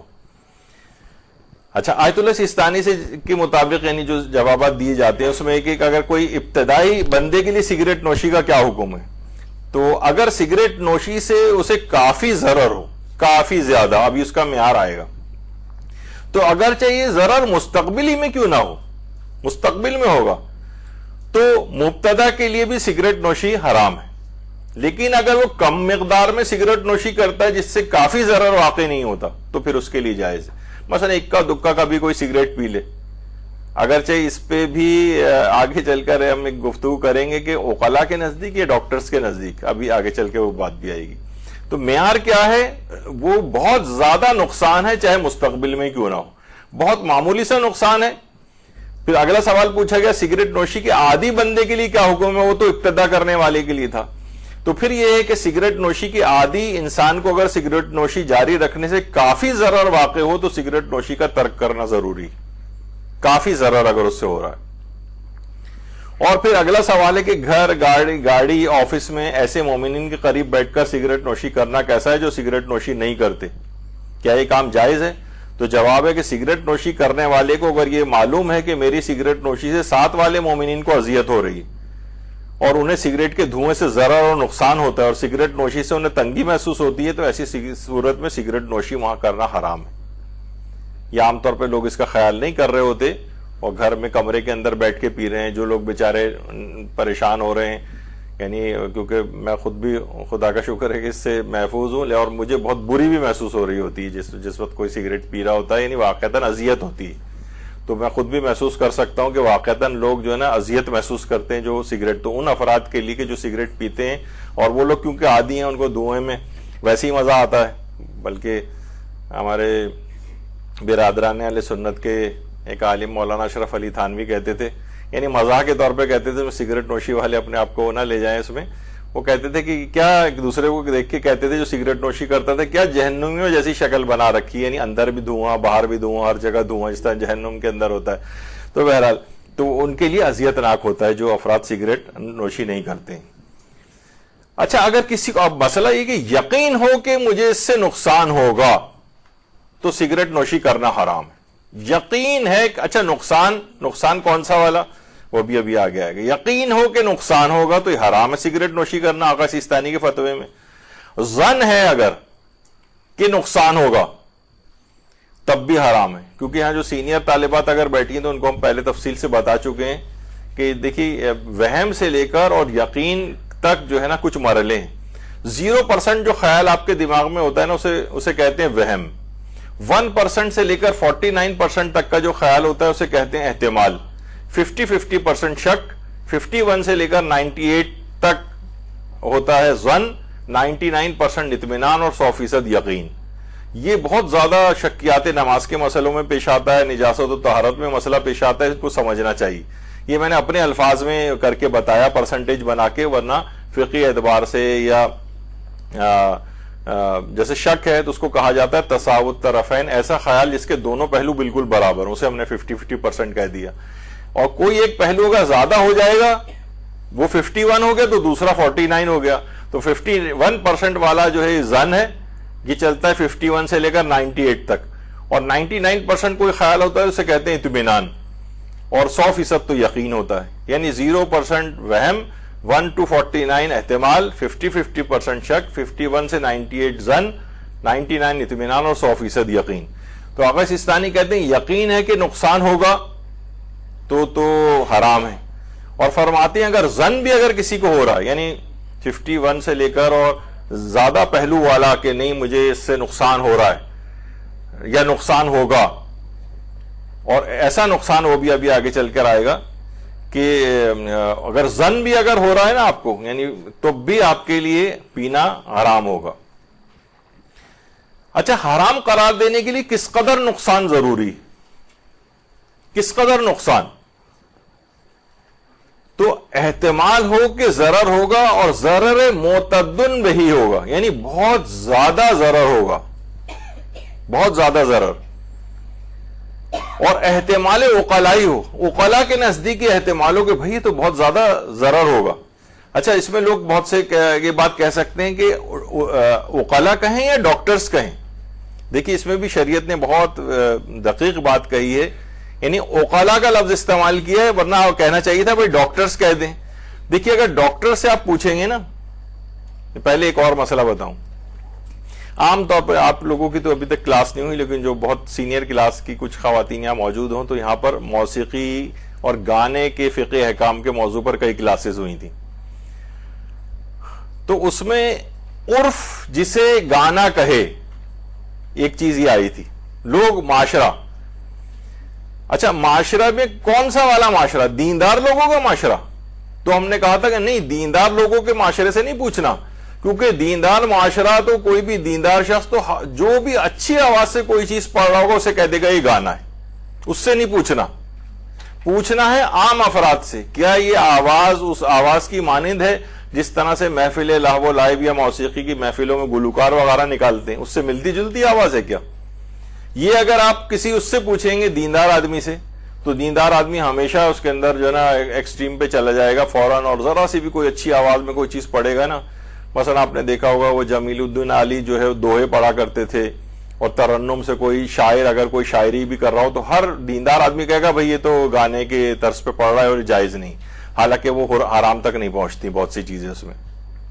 تو شریعت نے اس میں پابند شریعت لوگوں کا عرف نہیں کاؤنٹ کیا ہے, بلکہ کہا عام لوگوں سے پوچھی. اسی طریقے سے سگریٹ کے معاملے میں یہ نہیں کہا کہ اطباء اور ڈاکٹر سے جا کے پوچھی, اگرچہ وہ بھی عقلاء کا ایک پارٹ ہو جاتے ہیں, لیکن کیونکہ اگر ڈاکٹر سے پوچھیں گے وہ تو کہے گا کہ ایک کیا آدھی سگریٹ پینا بھی جو ہے نقصان دہ, ایک کش لینا بھی نقصان دہ ہے اس کا, پوری سگریٹ تو چھوڑیے.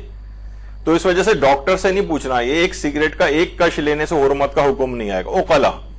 عقلاء کہیں کہ بھائی اس سے آپ کو بہت زیادہ, آپ اگر اس طرح سے پیتے رہے تو اتنے عرصہ پینے سے آپ کو بہت زیادہ جو ہے آپ کو نقصان پہنچے گا. تو عقلاء کے نزدیک, اچھا عقلاء میں بھی عام, یعنی عقلاء کی ایک بہت بڑی تعداد یہ کہے, یہ نہیں کہ کوئی ایک آدمی, کوئی افلاطون اور سقراط بقراط ٹائپ کے بہت سارے ہوتے ہیں, تو وہ کوئی ایک آدمی معیار نہیں ہے, بلکہ عقلاء کا ایک پورا معاشرہ وہ کہے گا بھائی آپ جتنی سگریٹ پی رہے ہیں تو آپ کے لیے نقصان دہ.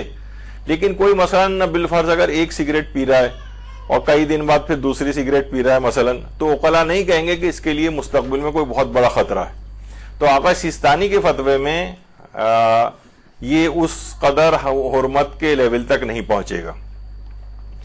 وہ کہتے ہیں اتنی تعداد میں پینا یا اتنے عرصے تک پینا کہ عقلاء چاہے مستقبل میں کیوں نہ صحیح, عقلاء کہیں کہ آپ اس طرح سے اگر پیتے رہے اتنی کم تعداد میں بھی, تب بھی مستقبل میں آپ کے لیے نقصان دہ, اور نقصان دہ عام نقصان دہ نہیں ہے.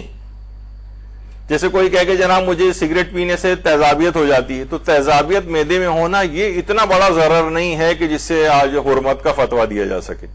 کوئی کہے کہ مثلا مجھے سگریٹ نہیں پیوں تو مجھے مثلا قبض ہو جاتا ہے, تو یہ اتنا بڑا مسئلہ شمار نہیں کیا جاتا. یعنی واقعتاً کو کہا دل کے بیمار ہو جائیں گے, دل کا دورہ پڑے گا, ڈیتھ ہو سکتی ہے, کینسر ہو سکتا ہے, فلاں چیز ہو سکتی ہے, اس میں پھر کہا جائے گا کہ ہاں یہ عقلاء کہہ رہے ہیں اب تو یہ, اور یہ قابل اعتنا ضرر ہے.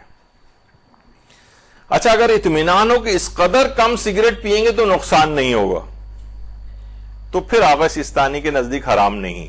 یعنی اتنی کم تعداد ہے, اب یہ کوئی تعداد کوئی بتا نہیں سکتا ہے کہ کس کے لیے کیا ہو سکتا ہے, انڈیویجول اعتبار سے ہو, ہر شخص کے اعتبار سے الگ الگ ہو سکتی ہے. ابھی آگے چل کر میں ایک دو مثالیں دوں گا جو میں نے خود اپنی آنکھوں سے دیکھی ہیں. اگر سگریٹ سے بہت معمولی ضرر ہو, جیسے یہی میں نے کہا مثلا قبض ہو جائے گا یا تیزابیت ہو جائے گی یا میں کنسنٹریٹ نہیں کر پاؤں گا صحیح طرح سے, یعنی بہت معمولی سا کوئی ضرر ہے, تو یہ قابل اعتنا شمار نہیں ہوتا, اس پہ حرمت کا حکم نہیں لگے گا. بہرحال ہر شخص کے اپنے اعتبار سے مکلف کی خود کی ذمہ داری کو دیکھے کہ کتنا. اگر زیادہ نہ پیے اور مہم نقصان نہ ہو, یعنی بہت زیادہ نہ پیے اور بہت زیادہ نقصان نہ ہونے کا اطمینان ہو, تو پھر یہ حرام کی حد تک آقا سیستانی کے فتوے میں نہیں پہنچتا ہے.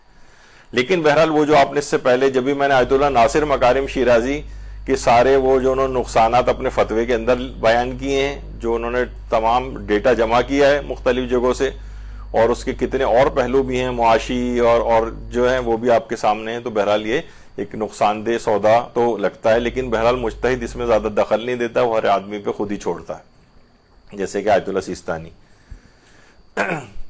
اگر سگریٹ کا عادی اور مسلسل پینا نقصان دہ ہو اس کے لیے, کیونکہ یہ سلسلہ رکتا تو نہیں ہے, روزانہ ایک تو نہیں پیتا, پھر عادی شخص جو ہے وہ 3 پیتا ہے, پھر 4 پیتا ہے, پھر 5 ہونے لگتی ہیں, پھر 6 ہونے لگتی ہیں.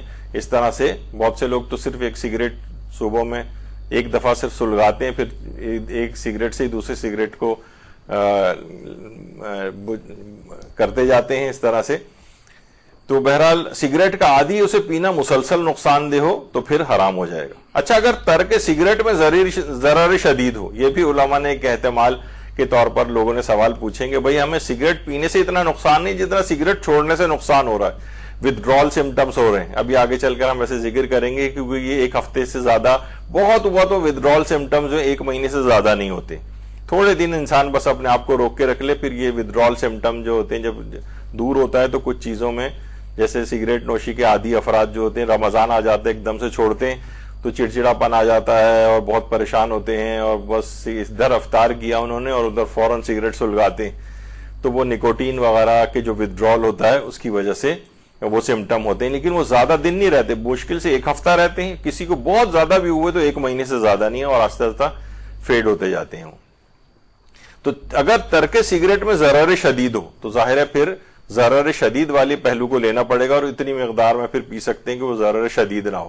لیکن یہ احتمالات ہیں, عام طور پر ہوتا نہیں ہے, جیسے میں نے کہا کہ نقصان اتنا نہیں. اور اگر ترک کا ضرر مساوی یا زیادہ ہو, یہ بھی ایک احتمالی صرف بات ہے, یعنی اگر چھوڑ رہے ہیں ہم سگریٹ تو اس کا نقصان جو ہے یا تو مساوی ہے یا زیادہ نقصان ہو رہا ہے, اس صورت میں بھی پھر واجب نہیں ہے سگریٹ کا چھوڑنا. یعنی مجتہدین سے مختلف سوالات پوچھے جاتے ہیں, جو سوال پوچھتے ہیں اسی کے مطابق جواب دیتے ہیں. یہ نہیں کہ وہ اس کو آپ پروموٹ کر رہے ہیں اس چیز کو, یہ مراد نہیں ہوتی. اچھا, البتہ نشہ آور چیزیں جو اور ہیں ان میں اگر ضرر بلیغ نہ بھی ہو, یہ ہم اگلی نشست میں بیان کریں گے. مثلا کوئی کہے بھائی مجھے شراب سے تو کوئی 1 پیگ میں شراب کا پی رہا ہوں, مجھے تو کوئی ضرر نہیں, اس کا تو 1 قطرہ بھی آپ نہیں پی سکتے. کوئی کہے کہ بھائی چرس میں پی رہا ہوں لیکن اس سے مجھے ضرر بلیغ تو نہیں ہو رہا ہے 1 آدھ چرس کا اگر میں کش لگا لوں, نہیں, وہ احتیاط واجب کی بنا پر جو یہ نشہ آور چیزیں یہ نشہ یعنی اگر کسی کو پہ وقتی طور پر اثر نہیں بھی اگر کر رہا ہے تب بھی ان کے لیے احتیاط واجب کے طور پر پینی جائز نہیں, یعنی یہ چرس, بھنگ, افیم وغیرہ. لیکن یہ اگلی نشست میں بات آئے گی. یہی آیت اللہ خامنہئی سے بھی پوچھا گیا, وہ بھی کہتے ہیں کہ میزان جو ہے اصل میں نقصان ہے.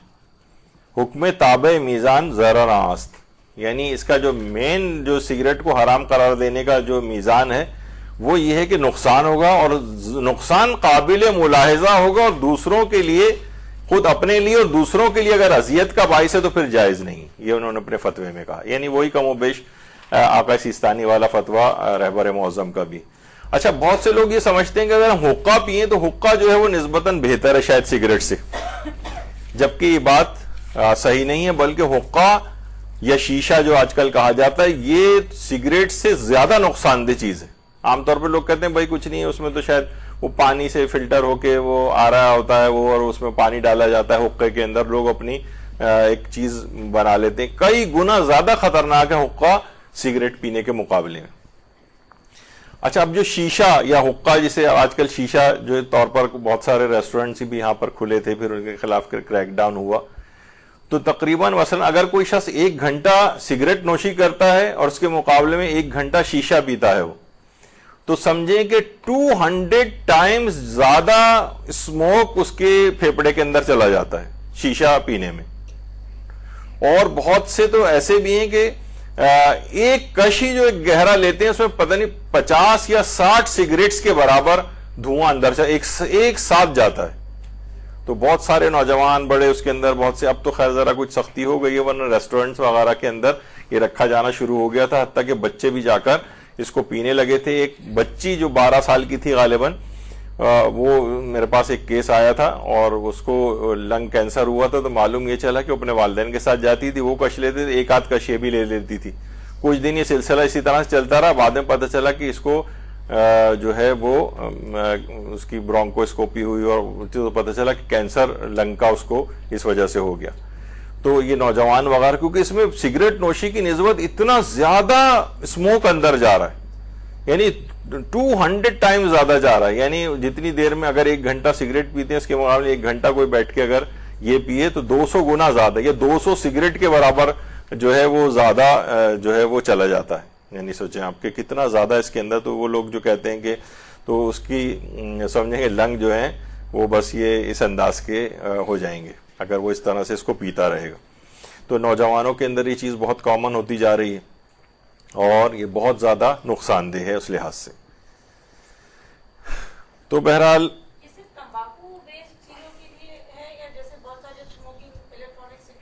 ابھی آ رہے ہیں سب چیزیں آ رہی ہیں. ابھی میں نے کہا نا, ابھی آج صرف سگریٹ کے متعلق ہم بات کریں گے. اس کے علاوہ جتنی اور بھی چیزیں ہیں, وہ جتنی بھی نشاور چیزیں, مثلا پان کے متعلق, اور اچھا اس میں جو سگریٹ ہے اس میں وہ سب چیزیں آ جائیں گی. بیڑی ٹائپ کی چیز بھی آ جائے گی, وہ بھی سمجھیں سگریٹ کے حکم کے اندر ہے. اور جو اور بھی اس طرح سے جو دخانیت, جب ہی ہم اس کے اندر یہ شیشہ اور حقہ ٹائپ کی چیز بھی اسی کے اندر لے آئیں. تو رہبر معظم سے بھی بہت سارے سوالات اس سلسلے میں جو ہے وہ کیے گئے ہیں،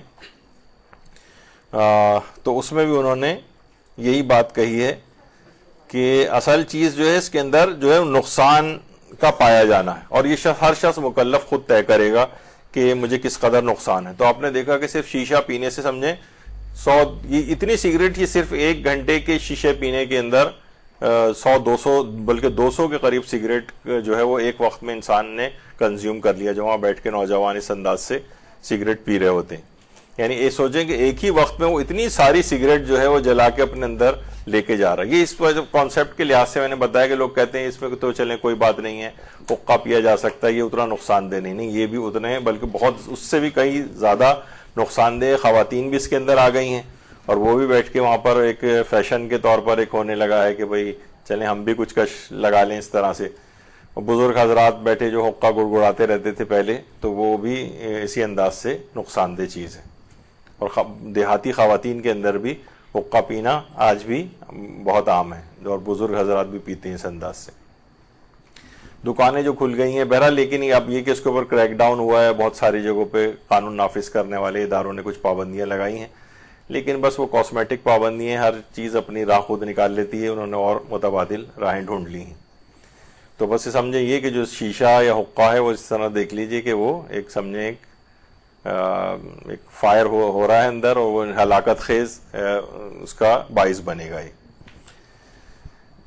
اچھا، اب ایک بڑا معرکۃ العارہ مسئلہ خاص طور پر ان افراد کے لیے ہوتا ہے کہ جو کہ حالت روزہ میں سگریٹ پینے چاہتے ہیں۔ تو حالت روزہ میں سگریٹ پینے کا حکم یہ ہے کہ آغا سیستانی سے بھی یہ سوال پوچھا گیا، تو فرماتے ہیں کہ احتیاط واجب کی بنا پر حالت روزہ میں اگر کوئی شخص سگریٹ پیے تو اس کا روزہ باطل ہو جاتا ہے۔ حالت روزہ میں سگریٹ پینے سے روزہ باطل ہے، اور یہی رہبر معظم کا بھی ہے، بلکہ تمام مراجع کا، موجودہ جو مراجع ہیں ان سب کا نظر یہی ہے کہ احتیاط واجب کی بنا پر اس کا روزہ باطل ہو جائے گا۔ اچھا، اب لوگ یہ پوچھتے ہیں کہ باطل تو ہو جائے گا، کیا پھر اس کی قضا کرنی پڑے گی، کفارے دینے پڑیں گے؟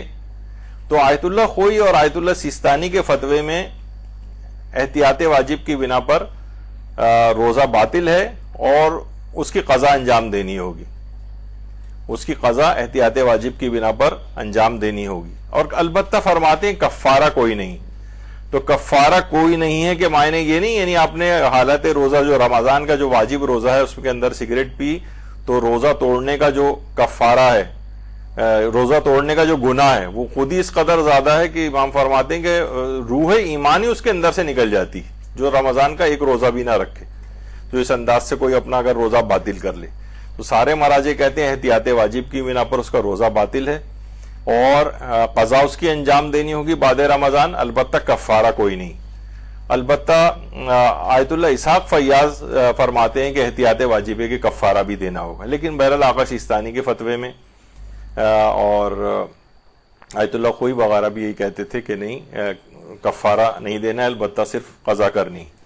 اچھا، ایک بڑا سوال ہوتا ہے، لوگ عام طور پہ پوچھتے ہیں کہ کوئی شخص مثلاً آپ کو پتا ہے اگر کوئی شخص دوسرے شہر گیا اور اپنے شہر واپس آ رہا ہو، تو اگر ظہر سے پہلے اگر اپنے شہر آ جاتا ہے اور دوران سفر اس نے روزہ توڑنے والا کوئی کام نہیں کیا ہو، تو اور ظہر سے پہلے اپنے وطن پہنچ جائے وہ، تو اس کے لیے ضروری ہو جاتا ہے کہ پھر اس روزے رمضان کا وہ روزہ رکھے۔ اچھا، لیکن لوگ کہتے ہیں ہم نے اور تو کوئی کھایا پیا نہیں، صرف ہم نے ایک سگریٹ پی تھی دوران سفر میں، تو آقا سیستانی فرماتے ہیں کہ احتیاط واجب کی بنا پر اس دن کا روزہ وہ رجائے مطلوبیت کی قصد سے رکھے گا، اور بعد میں اس کی قضا بھی کرے گا۔ یعنی وہی والی بات ہو گئی کہ سگریٹ اگر آپ نے پی لی تو روزے کی قضا کرنی ہے، اور احتیاط واجب کی بنا پر رجائے مطلوبیت کی نیت سے اس روزے کو کنٹینیو بھی کرے۔ تو بہرحال یہ ایک سگریٹ روزے میں اس کا ایک مسئلہ ہی آتا ہے۔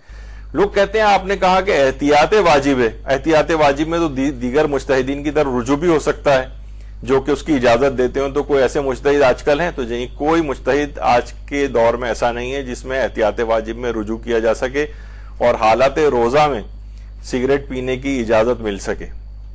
موجودہ زندہ مجتہدین میں کوئی نہیں ہے۔ ویسے ہی میں ایک مثال کے طور پر بیان کر رہا ہوں، اس پہ عمل نہیں کیا جا سکتا کہ آیت اللہ صادق صدر جو تھے ان کا البتہ ایک فتویٰ گزر چکا ہے کہ اگر بہت احتیاج ہو کسی کو اور اس کے بغیر عام طور پر رہنا بہت مشکل ہو جاتا ہے، بہت سے لوگ جو عادی طور پر عادی ہوتے ہیں سگریٹ کے، تو ان کے فتوے میں ضرورت کے موقع پر اس کی اجازت تھی، لیکن ان کی طرف تو نہ اب رجوع ہو سکتا ہے، نہ اس لحاظ سے اس کیٹیگری کے اندر ان کو مردہ کی طرف تو رجوع بھی نہیں ہو سکتا ہے۔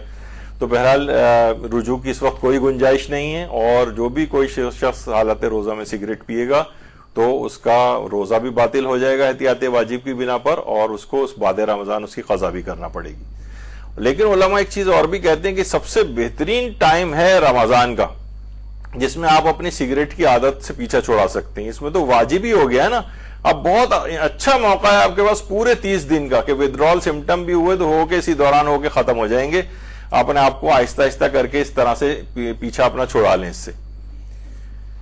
تو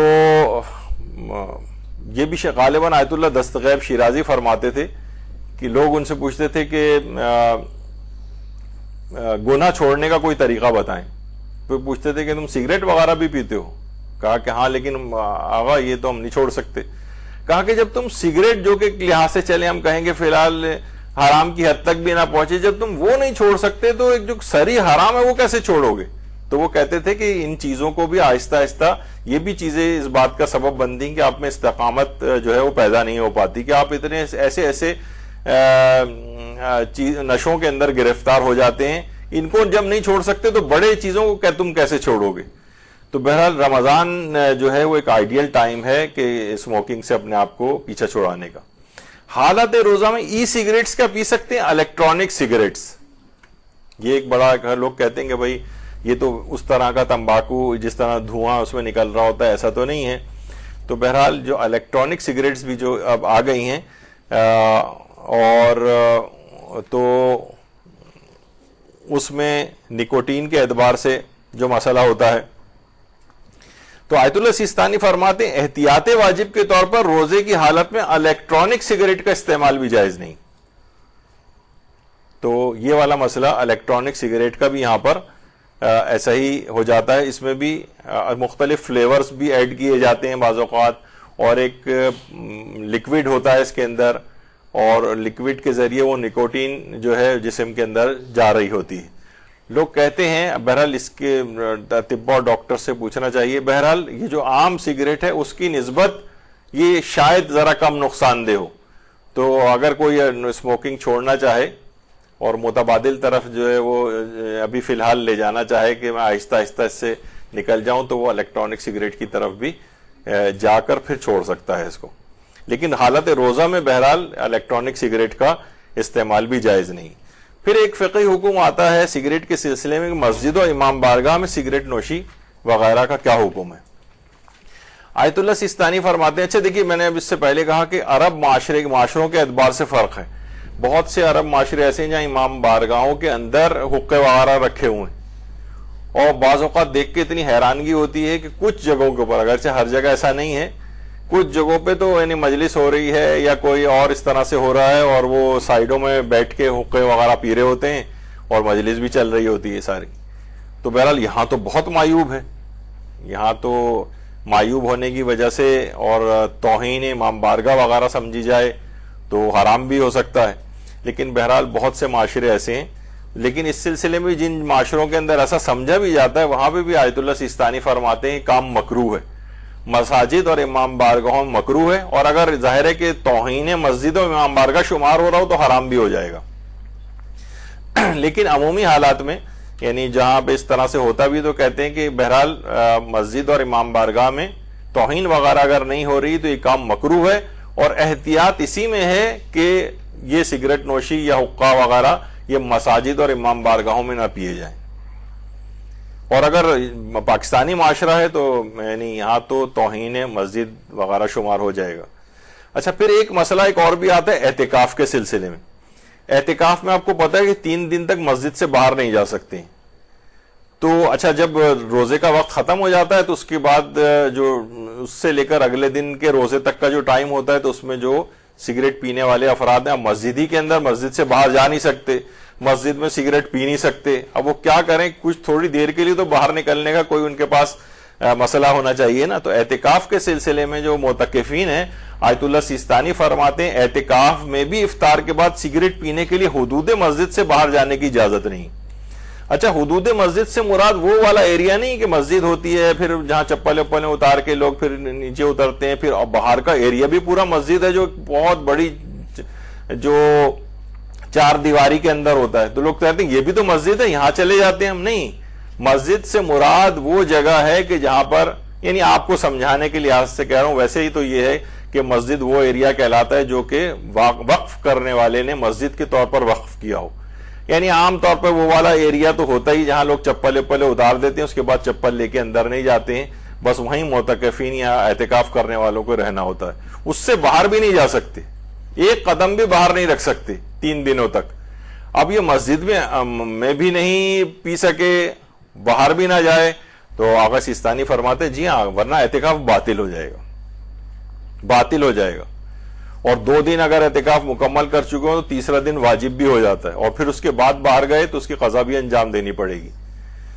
تو آیت اللہ سیستانی کا بہرحال یہ ہے. لیکن بہرحال رہبر معظم اس سلسلے میں فرماتے ہیں اگر بہت زیادہ شدید ضرورت محسوس ہو تو فقط سگریٹ پینے کی معمولی مقدار کی حد تک مسجد سے باہر جانے کی اجازت ہے, لیکن آقا سیستانی بہرحال اس کی اجازت نہیں دیتے. اچھا, پھر ایک اور چیز بھی ہے, سگریٹ چھوڑنے کے لیے نظر, قسم اور عہد کرنا. مثلا میں نظر کرتا ہوں اللہ کا نام لے کر, میں قسم کھاتا ہوں یا میں عہد کرتا ہوں کہ میں سگریٹ نہیں پیوں گا, تو اس کی پاسداری کرنا واجب ہو جاتی, کیونکہ عقلی اعتبار سے سگریٹ نوشی کو ترک کرنا ایک اچھی چیز ہے. رجحان عقلی اس کے اندر پایا جاتا ہے. ہر وہ چیز جس میں رجحان عقلی پایا جائے یا شرعی رجحان پایا جائے تو اس کے لیے نظر, قسم اور عہد کیا جا سکتا ہے. تو سگریٹ چھوڑے اگر کوئی شخص یہ نظر کر کے کہ مجھ پر پابندی آ جائے تو اس کی پاسداری کرنا اس کے لیے واجب ہو جائے گا.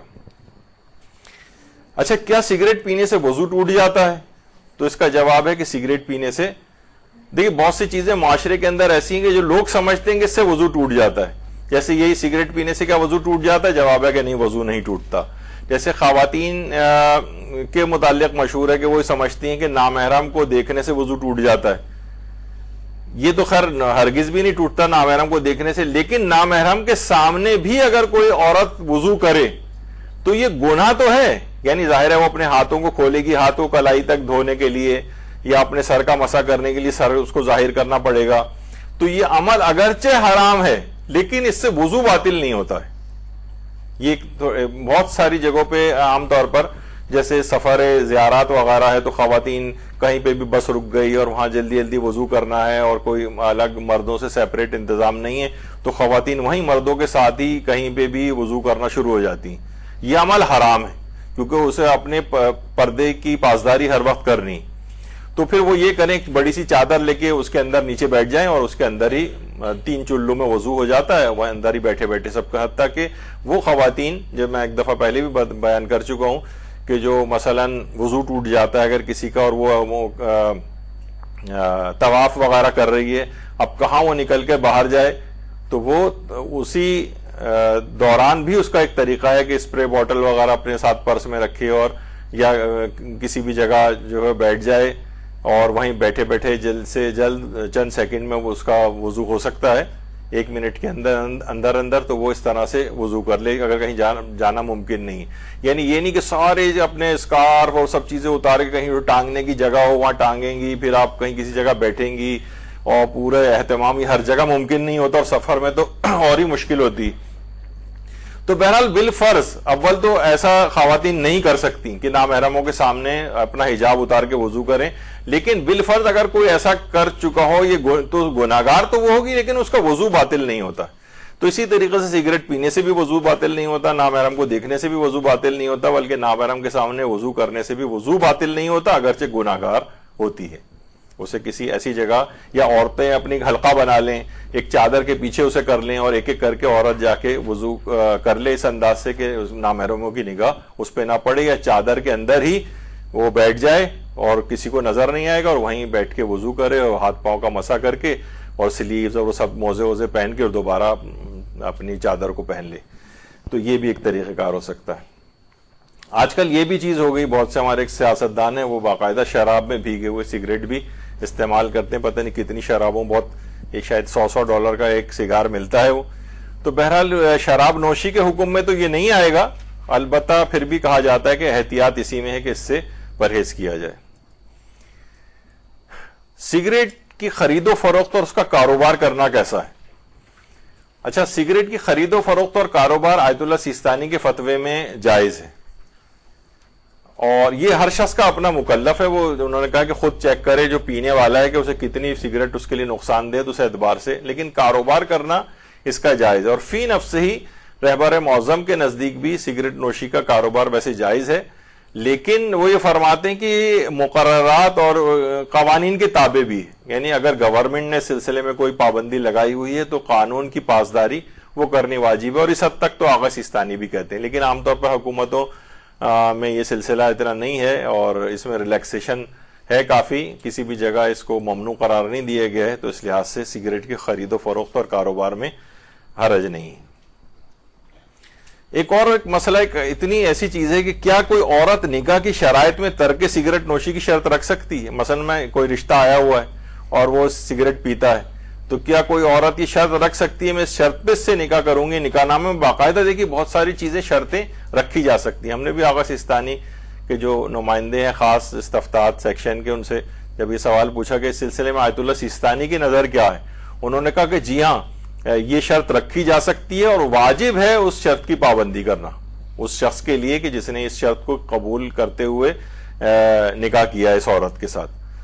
تو دیکھیے بہت ساری نکاح کی شرائط ایسی ہیں کہ جو کہ شرط کے طور پر رکھی جا سکتی ہیں، جیسے یہی، یا مثلا خواتین یہ ضمناً بیچ میں آ رہی ہے چیز کہ خواتین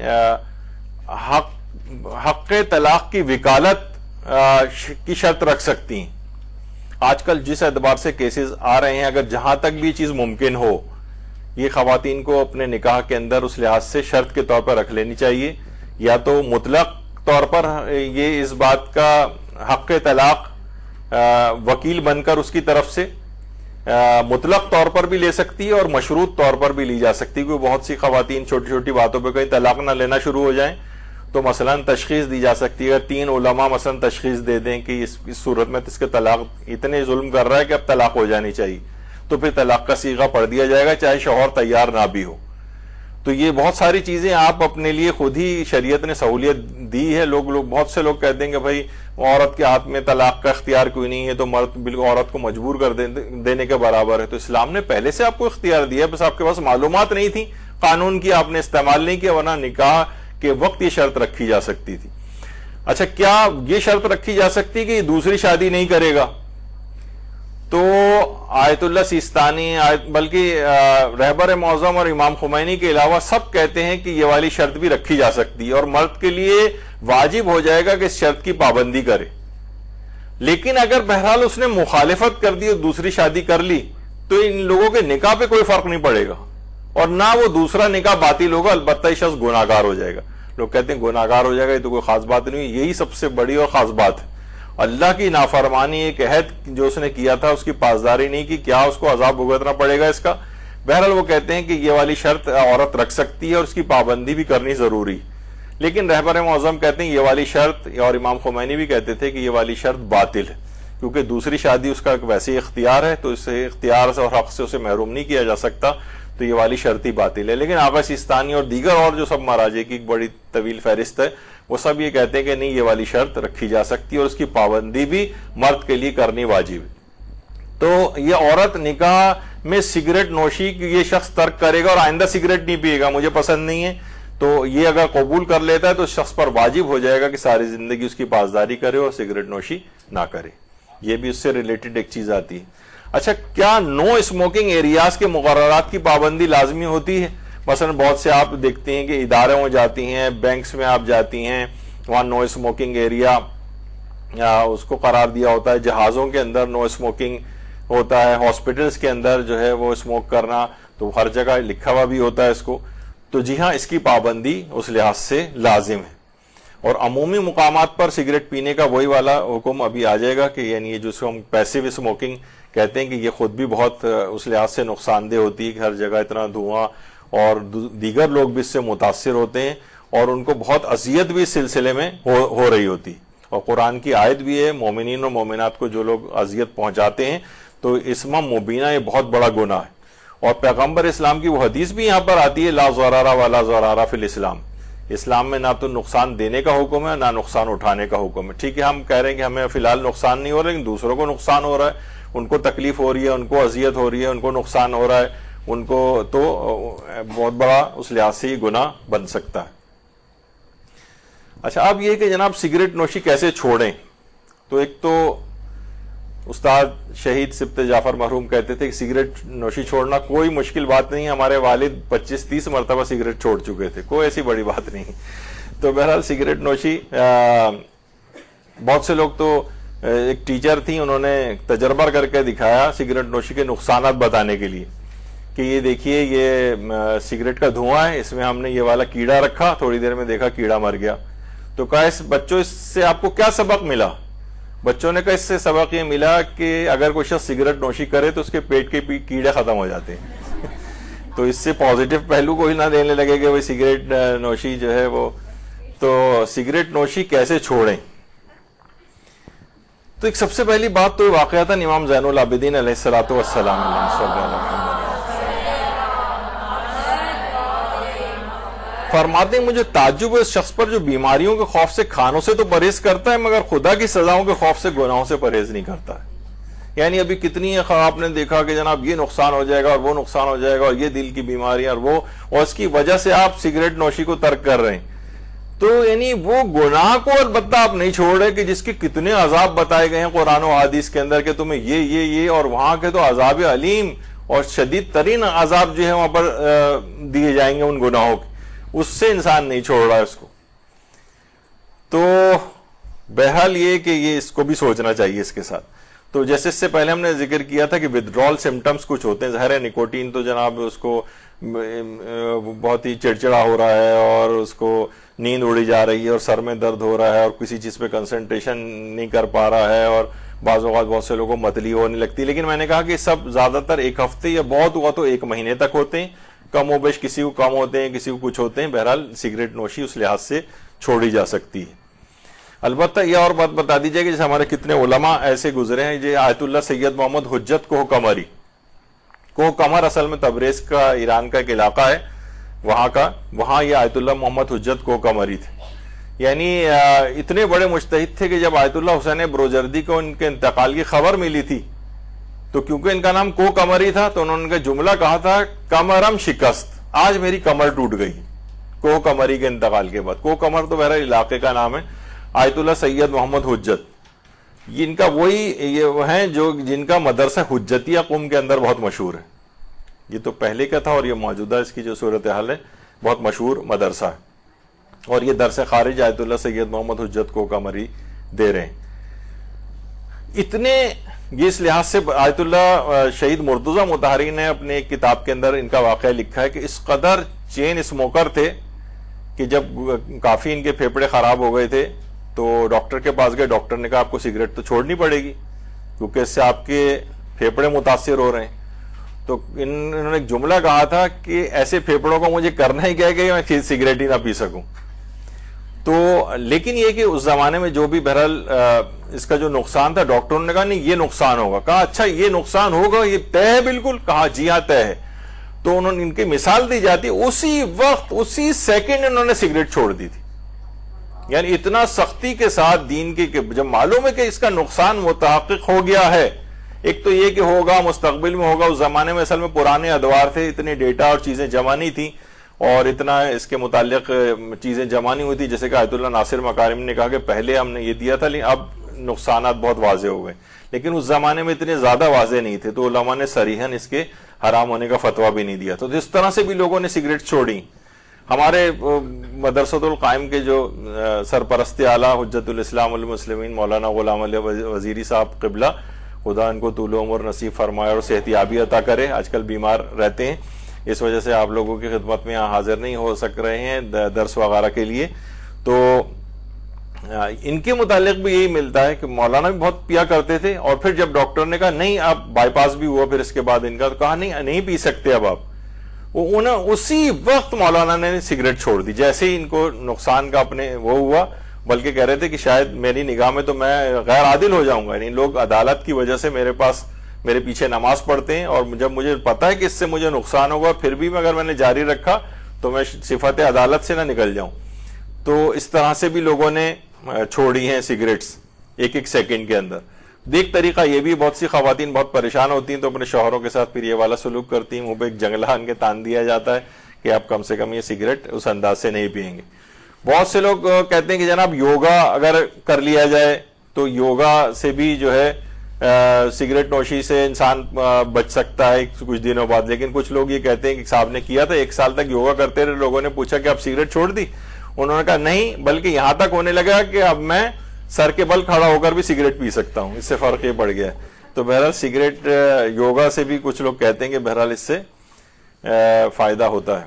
سگریٹ کے متبادل وہ ہے نا کہ نعم البدل کو دیکھ کے توبہ کرے گا میر، یعنی کوئی نہ کوئی نعم البدل بتایا جائے ان کو، پھر وہ توبہ کریں گے۔ تو سگریٹ کے متبادل جو چیزیں، بہرحال اب تو بہت ساری چیزیں آ گئی ہیں، نکوٹین پیچ آ گیا ہے کہ ٹھیک ہے دھواں براہ راست نہیں، لیکن وہ سلو ریلیز نکوٹین اس میں سے جسم کے اندر جاتی ہے، اور وہ سمٹمز آپ کے جو ودرول کے ہوتے ہیں اس کے وہ کنٹرول ہو جاتے ہیں۔ اس کی چیونگمز بھی آ گئی ہیں، کچھ اس کے اسپریز بھی آ گئے ہیں، نیزل اسپریز بھی آ گئے ہیں، لوزنجز بھی ہیں، بہت ساری وہ ڈاکٹر حضرات سے ڈسکس ہو سکتی ہیں کہ کیا چیز کی جائے۔ تو دکانوں کے اندر اس طرح سے بہت سے دکان میں جو سگریٹ ہوتی ہیں فَبِأَيِّ آلَاءِ رَبِّكُمَا تُكَذِّبَانِ کی بھی لگا ہوئی ہوتی ہے آیت، پان، سگریٹ، چھالیاں، ساری چیزیں یہاں پہ دستیاب ہیں۔ تو سگریٹ اس طرح سے بنا کر دینا، تو یہ بھی بہت سارے صاحبان ایمان نے سوالات کیے ہیں مراجع سے، اتنا وقت ہمارے پاس نہیں کہ سب کو پڑھیں، لیکن بہرحال کہ رہبر معظم نے بھی اس کی خرید و فروخت کے لحاظ سے، البتہ یہ کہ بہت سی حکومتیں ایسی ہیں کہ جہاں پر اس کی پابندی بھی قانون کے اندر ہے تو وہاں قوانین کے لحاظ سے اس کی پاسداری کی جائے، لیکن اصلاً اس کی خرید و فروخت کے اندر یہ حلال ہے، اس سے جو انکم بھی ہوتی ہے وہ بھی حلال شمار ہوتی ہے۔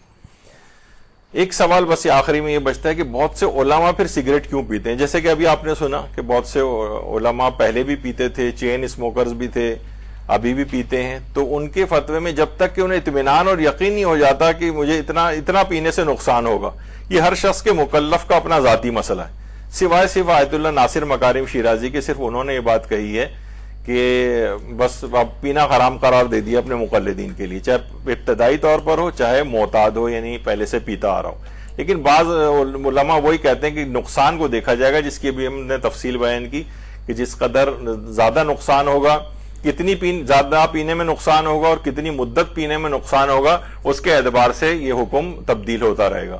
بہرحال زیادہ بہتر یہی ہے کہ اسی قانونی پیچیدگی میں پڑے بغیر، بہرحال اس کا نقصان دہ ہونا تو ثابت شدہ امر ہے، ٹی وی پر اور رسالوں میں اور ہر جگہ انسان تھوڑی سی بھی مطالعہ کرے تو اس بات کو پڑھ سکتا ہے، اور کوئی فائدہ کوئی بھی نہیں ہے سوائے کہ اس کے عادی ہو گئے، اور عادی ہونے میں بھی لوگ کہتے ہیں کہ چھوڑیں گے کیسے، تو ہفتہ اور 1 مہینے سے زیادہ ٹائم نہیں لگے گا ان چیزوں کو چھوڑنے میں، اور اپنی صحت، پیسے اور سب کو بچایا جائے، اور ایسے ہسپتالوں کا وزٹ کر لیا جائے جہاں جو کینسرز کے ٹرمینلی ال پیشنٹس ہیں، جا کے ایک دفعہ وزٹ کر کے انسان دیکھ کے آ جائے، تو کہیں بہتر نہیں ہے کہ اس چیز کو ابھی چھوڑ دے بنسبت کہ اس مرحلے تک کسی شخص کو جانا پڑ جائے۔